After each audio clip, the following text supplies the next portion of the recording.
Saúdo a todos com a paz do Senhor Jesus, você ouvinte, inscrito neste canal, meu Redentor vivo. Estamos mais uma vez com a palavra devocional na segunda epístola dos apóstolos aos Tessalonicenses, capítulo 1, alguns versos, a partir do versículo 3, vai dizer: sempre devemos, irmãos, dar graças a Deus por vós, como é de razão, porque a vossa fé cresce muitíssimo e a caridade de cada um de vos abunda uns para com os outros, de maneira que nós mesmos nos gloriamos de vós nas igrejas de Deus, por causa da vossa paciência e fé, em todas as vossas perseguições e aflições que suportais, prova clara do justo juízo de Deus, para que sejais havidos por dignos do reino de Deus, pelo qual também padeceis, se de fato é justo diante de Deus, que dê em paga a tribulação aos que vos atribulam, e a vós que sois atribulados, descanso conosco, quando se manifestar o Senhor Jesus desde o céu,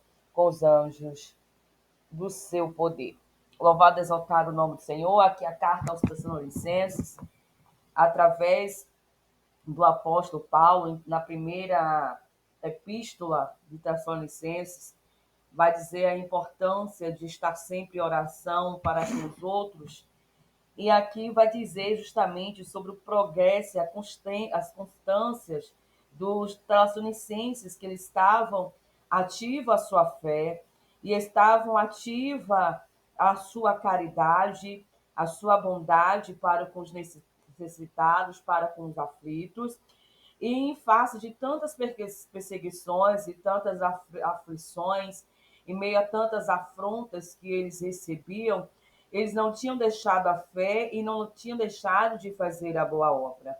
O que eu quero te dizer que ele vai nos ensinar nesta manhã, o Senhor Jesus, através da sua palavra, que mesmo as nossas aflições, o meio dos nossos processos, nós não podemos só focar neles, no sentido de que, ao ponto de anularmos, achar que nós não podemos ajudar a outrem. Nós precisamos, não podemos ser egoísta. Ah, eu estou passando por isso, mas ninguém está me vendo, eu também não vou fazer por ninguém. Mas não é assim que o Senhor ensina o Evangelho.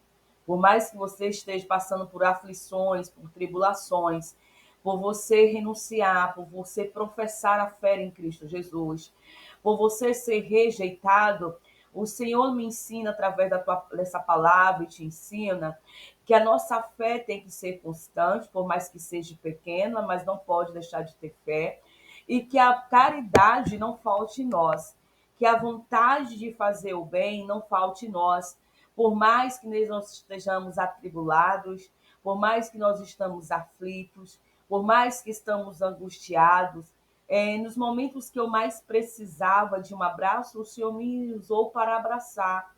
Nos momentos que eu precisava de uma oração, o Senhor enviava a vida, as almas para eu orar, porque louvado e exaltado o nome do Senhor, o Senhor, ele vai me aperfeiçoar, ele vai ver a minha reação e a tua reação, mediante quando tudo não estar bem diante de você, diante dos teus olhos, diante da tua casa, diante daquilo que você programou, que você desenhou, que você sonhou, que você arquitetou, e aí começou a fazer dar tudo errado, e aí você vai ser testado neste momento. E ele vai dizer que, aleluia, que a vossa fé cresce muitíssimo e a caridade de cada um que vos abunda nos para com os outros. E vai dizer, de maneira que nós mesmos gloriamos de vós nas igrejas de Deus. Nós estamos vendo aqui, as pessoas falam muito assim, quem reconhece o seu trabalho é Deus, o galardão vem de Deus, obviamente, isso é bíblico.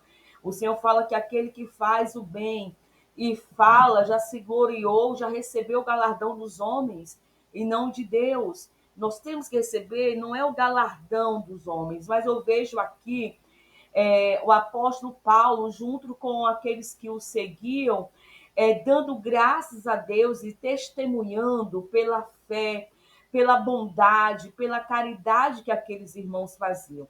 Eu vejo o apóstolo Paulo reconhecendo obreiros, eu vejo o apóstolo Paulo reconhecendo os irmãos, porque hoje as pessoas têm dificuldade de reconhecer a boa obra, reconhecer, ser grato, né, à obra que o outro faz, isso não quer dizer que você está dando galardão a esta pessoa, porque o homem em si, ele não pode dar galardão a ninguém, porque ele mesmo que dá, ele mesmo que tira, né? Mas o nosso Deus não, o nosso Deus é diferente.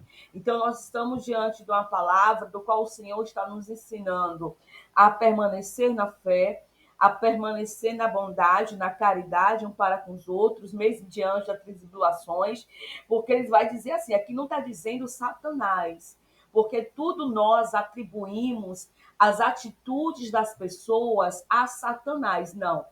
Há, claro, que na região celestial, na região espiritual, louvado, exaltado o nome do Senhor, há influências espirituais, por isso que lá em Efésios capítulo 6, a partir do versículo 10, vai dizer que nós devemos revestir-nos de toda a armadura de Deus, porque a nossa luta não é contra a carne nem contra o sangue, mas há uma diferença aqui. Nem tudo podemos atribuir a Satanás, porque há pessoas que têm caráter diferente. Tem situações, comportamentos de pessoas que não é questão de influência maligna, não é influências espirituais, mas sim do seu caráter, da sua personalidade. Então, aleluia, nós queremos muitas vezes, quando alguém tenta destruir, quando alguém tenta defamar, quando alguém tenta algo contra alguém, nós também temos que saber se verdadeiramente é Satanás, porque se há uma libertação, o caráter daquela pessoa é transformado, certo? Por exemplo, se eu é espírito imundo que atuava naquela vida, ou que atuava na minha vida, louvado, exaltado o nome do Senhor, aqueles que são servos do Senhor sabem quais foram as áreas que foram libertos. Se você, aleluia, consegue vencer as tentações, é porque você foi liberto, mas o espírito imundo, como diz a palavra, ele fica a rodear a terra. Quando ele não entra a casa, ele quer voltar. E aí onde vem o período de tentação sobre a minha vida, sobre a sua vida,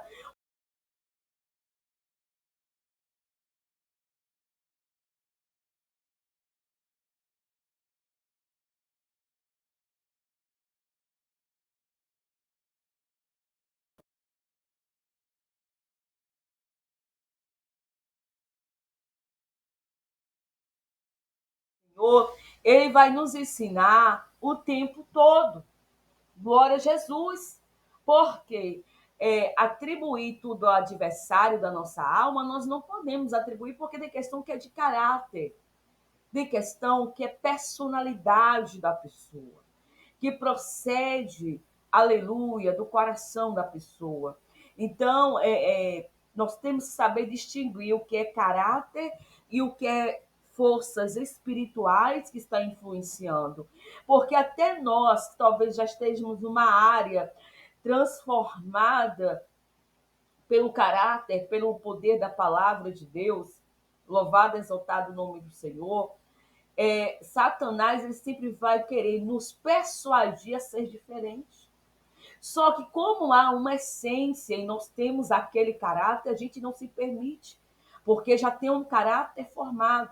Então, por isso que é importante os pais terem, aleluia, noção de como se comporta dentro do seu lar, pelo fato de que, segundo a psicanálise, a personalidade de uma criança formada mediante tudo aquele que ele ouve, aquele que vê, se é um pai que grita, se é um pai que xinga, se é uma mãe que xinga, se é uma mãe, louvada, exaltado o nome do Senhor, um pai que tudo vai pela violência, que há um desrespeito familiar.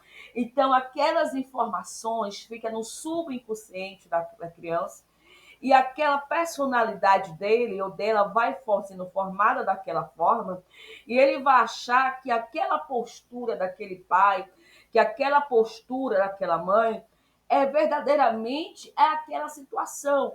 Então, quando ele cresce ou ela cresce, ela vai reagir de acordo com aquilo que foi formado, daquilo que ele viu, daquilo que ela via. A não ser que uma criança ela passa a ter pessoas, convive com pessoas que começam a orientá-la de forma diferente, Por exemplo, tem mães que falam assim: olha, o filho vai na casa de alguém, chega na sua casa, começa a pedir um relatório de tudo, o que é que tinha na casa, o que comeu, o que fulano falou, qual foi o tipo de conversa. Então, o próprio pai já está formando, ou a mãe, a personalidade daquela criança para ser o quê? Um fofoqueiro, um mexeriqueiro, né? Um leve e trás, louvado, exaltado o nome do Senhor. Mas, por exemplo, a minha mãe, ela nunca fez isso. Ela sempre falava: o que você viu lá, você deixe lá. Então a gente nunca chegava em casa para falar as coisas da casa dos outros. Então é tudo aquilo que nós, né, fazemos, ouvimos, executamos na vida, na frente de uma criança, isso vai resultar na sua adolescência. Isso vai resultar, louvado, exaltado o nome do Senhor, na sua fase adulta. Se uma criança vê um pai desrespeitando a mãe, ele vai achar que as pessoas que ele se relacionar, ele vai ter que ter esse comportamento diferente, como eu estava falando.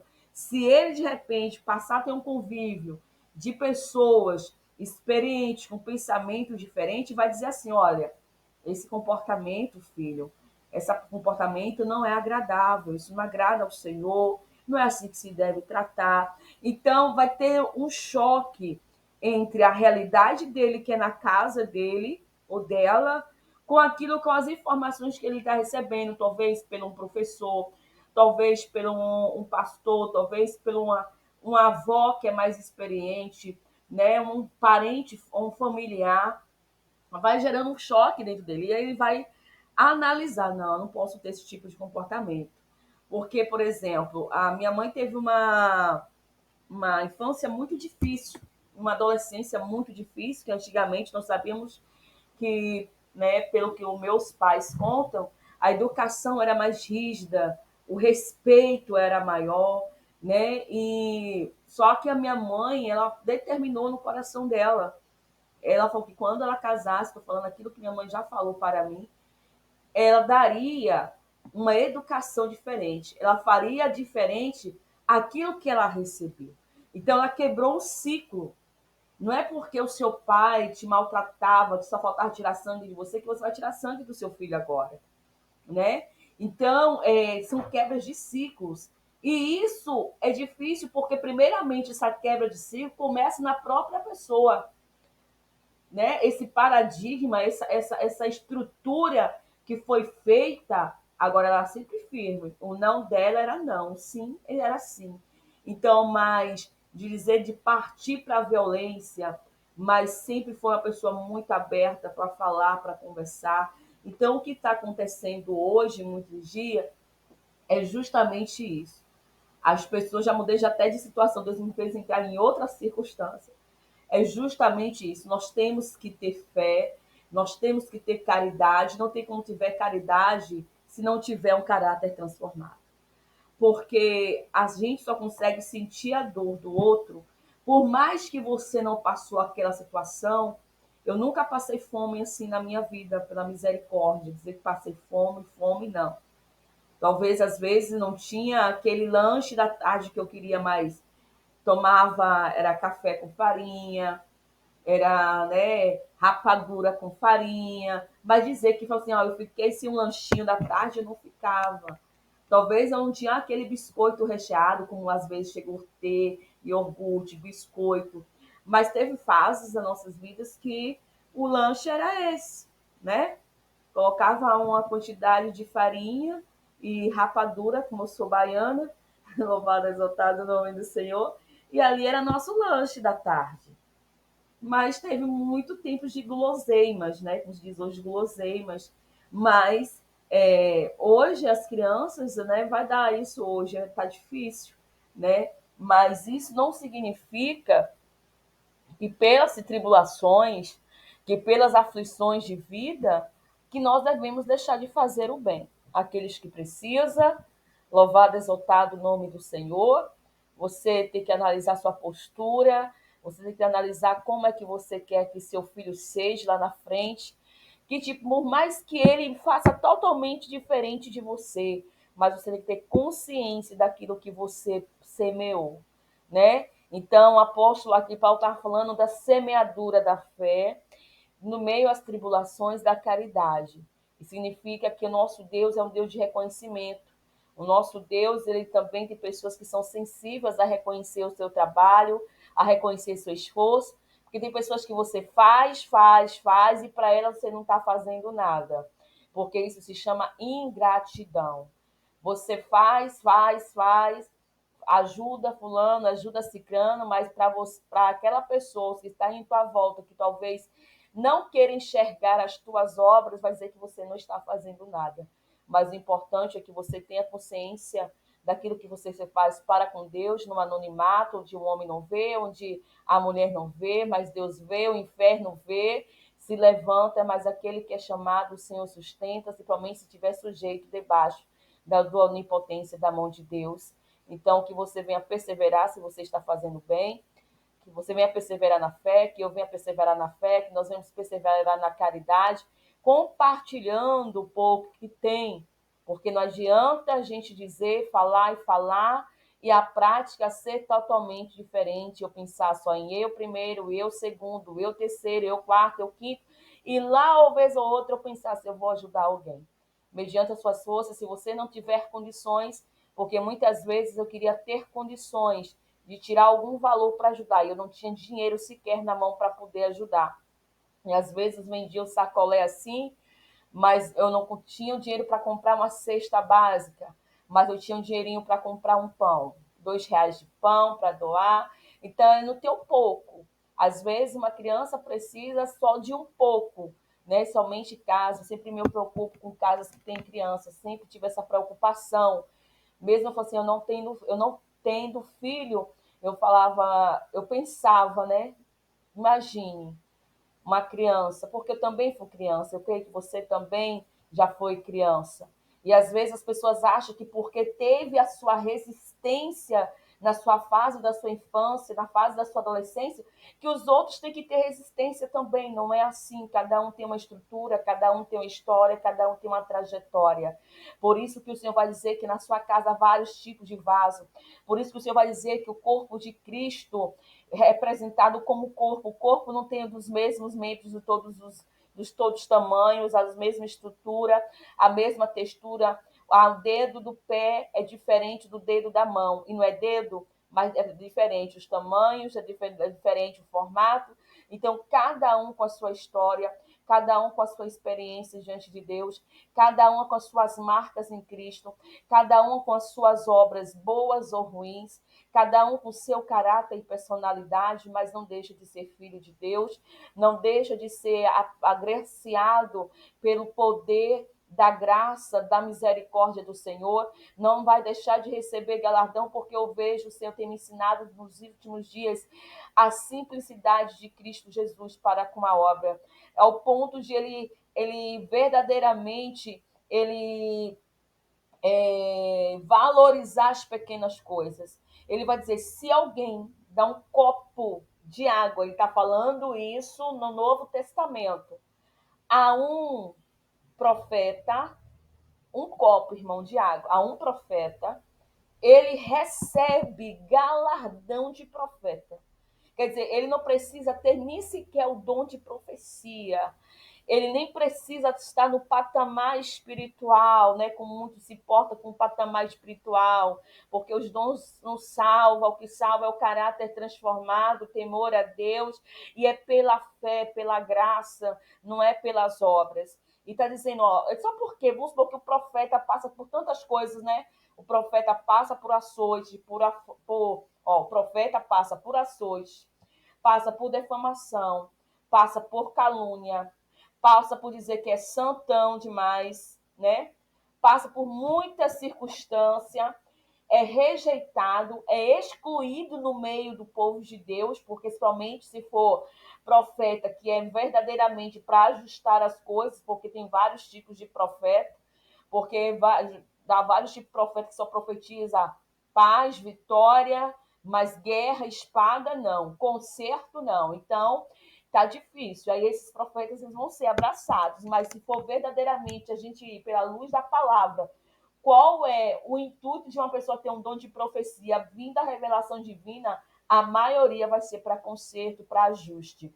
Então, ele vai dizer, quer dizer, que ele nem precisa passar nem por todas essas aflições de que um profeta passa, mas só por ele fazer o bem, dar um copo de água, ele recebe o galardão de profeta.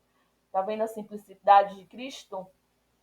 Aí, às vezes, você assim, eu passo por tanto sofrimento e fulano recebe isso, recebe aquilo, é porque ele está fazendo o que, aleluia, ele está fazendo que Deus vê e você não vê. Às vezes está dando um copo de água a alguém, às vezes está alimentando um pequenino, às vezes está alimentando o excluído, às vezes está orando por pessoas que você não está vendo, mas na intimidade ele ora, ele intercede, ele jejua, ele busca, ele clama, ele socorre, é o bom samaritano que vai ali, coloca na estalagem, ajuda enquanto está passando o sacerdote e o levita, né? Olhando ali, deve ter feito alguma coisa por ele estar ali caído, e sendo que eles poderiam ter todas as condições de fazer, e Deus está pegando um bom samaritano, que não tem estola sacerdotal, não tem título, para poder ajudar. É muito profunda essa palavra. Aleluia, que eu e você venha ser um bom samaritano na vida de alguém, para ser o consolo de alguém, para colocar remédio na vida de alguém, para colocar azeite, para colocar vinho, trazer alegria na vida de alguém e deixar alguma pessoa, essa pessoa na estalagem, que é período de cura. Estalagem é período de cura. Eu vou depois trazer uma palavra devocional sobre a palavra do bom samaritano, de algo que o Senhor revelou ao meu coração sobre isso. Amém? Ficou grande a devocional, mas que Deus abençoe sua vida, sua casa, em nome de Jesus.